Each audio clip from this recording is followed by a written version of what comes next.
Relación frecuencia y tono. Al aumentar la frecuencia, el tono que se escucha se vuelve más agudo.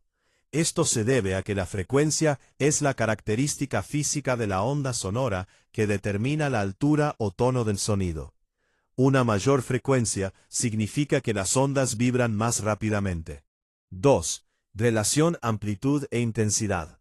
Si se mantiene la frecuencia constante y se aumenta la amplitud al máximo, el cambio que se nota en el volumen del sonido es que éste se vuelve más fuerte o más intenso.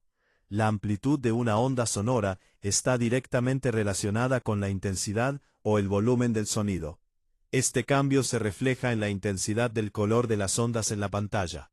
3. Diferencia entre sonido grave y agudo. La característica física de la onda que determina si un sonido es grave o agudo es la frecuencia. Un sonido grave corresponde a una baja frecuencia, ondas más espaciadas o de mayor longitud de onda. Un sonido agudo corresponde a una alta frecuencia, ondas más juntas o de menor longitud de onda. Patrones de interferencia. 4.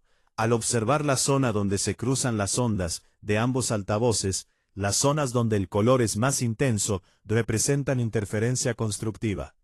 En estas áreas, las crestas de una onda se superponen con las crestas de la otra onda, o los valles con los valles, resultando en una amplitud combinada mayor y por lo tanto, un sonido más intenso o fuerte. Efecto de la separación. Al mover los altavoces o el detector, la distancia entre las fuentes afectaría el patrón de interferencia de la siguiente manera.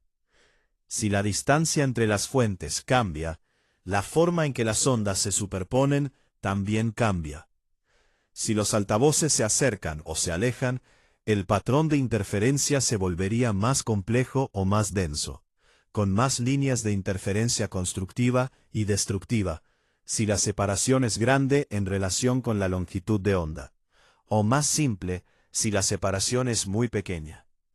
En general, una mayor separación entre las fuentes produce un patrón de interferencia más detallado y con más variaciones, mientras que una menor separación puede simplificarlo o incluso hacer que se comporte más como una única fuente si están muy cerca. Parte 3. Reflexión del sonido. Ángulo de incidencia y reflexión. Al cambiar el ángulo de la pared, la dirección de la onda reflejada cambia de acuerdo con la ley de reflexión. Existe una relación directa y fundamental. El ángulo de incidencia, el ángulo con el que la onda llega a la superficie reflectante, medido respecto a la normal a la superficie, es igual al ángulo de reflexión, el ángulo con el que la onda rebota, también medido respecto a la normal. Esto significa que si la onda llega perpendicularmente, rebota perpendicularmente. Si llega con un ángulo de 30 grados, rebota con un ángulo de 30 grados en la dirección opuesta. Interferencia por reflexión.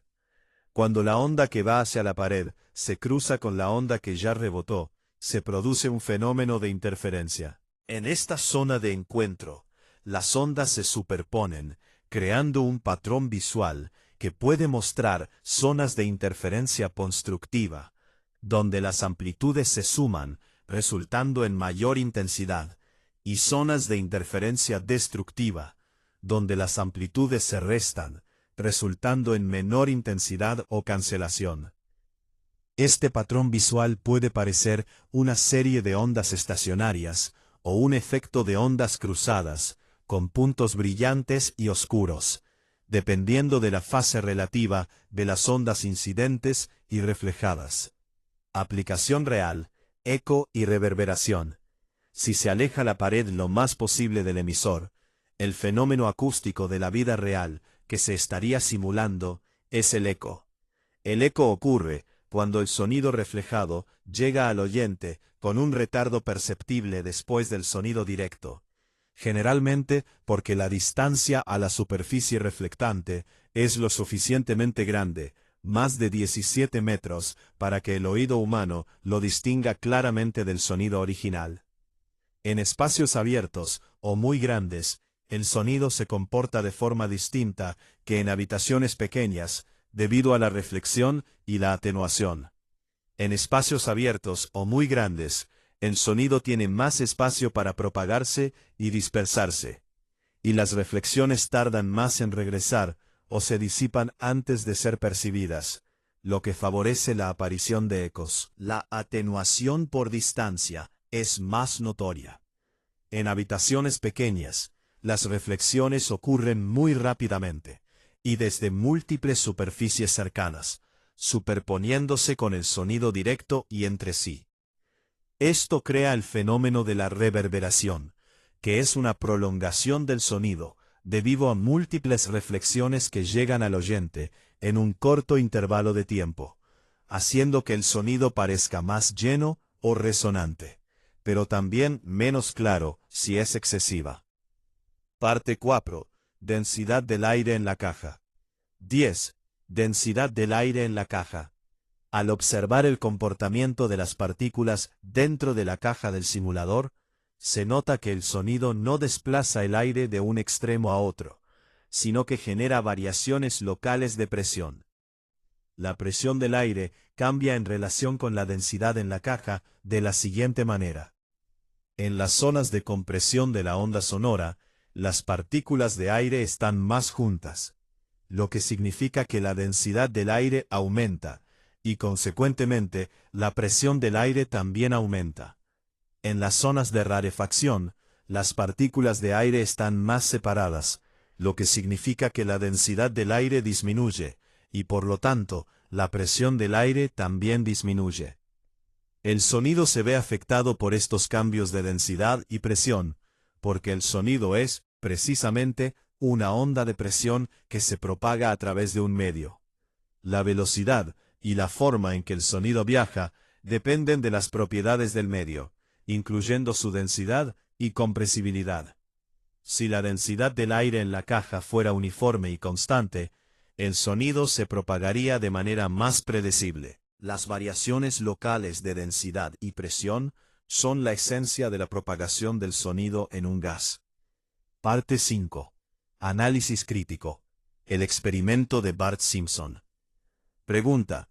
Considerando los principios de la acústica y la conservación de la energía, ¿es físicamente posible que una serie de megáfonos alineados amplifique el sonido de forma sucesiva hasta generar una onda de choque capaz de romper cristales en toda una ciudad, como se muestra en el video de Bart Simpson? Justifica tu respuesta analizando la eficiencia de los megáfonos y la atenuación del sonido con la distancia. Respuesta. No es físicamente posible que una serie de megáfonos alineados amplifiquen sonido de forma sucesiva, hasta generar una onda de choque capaz de romper cristales en toda una ciudad, como se muestra en el video de Bart Simpson. Esta representación es una exageración caricaturesca que contradice varios principios fundamentales de la acústica y la conservación de la energía. Justificación.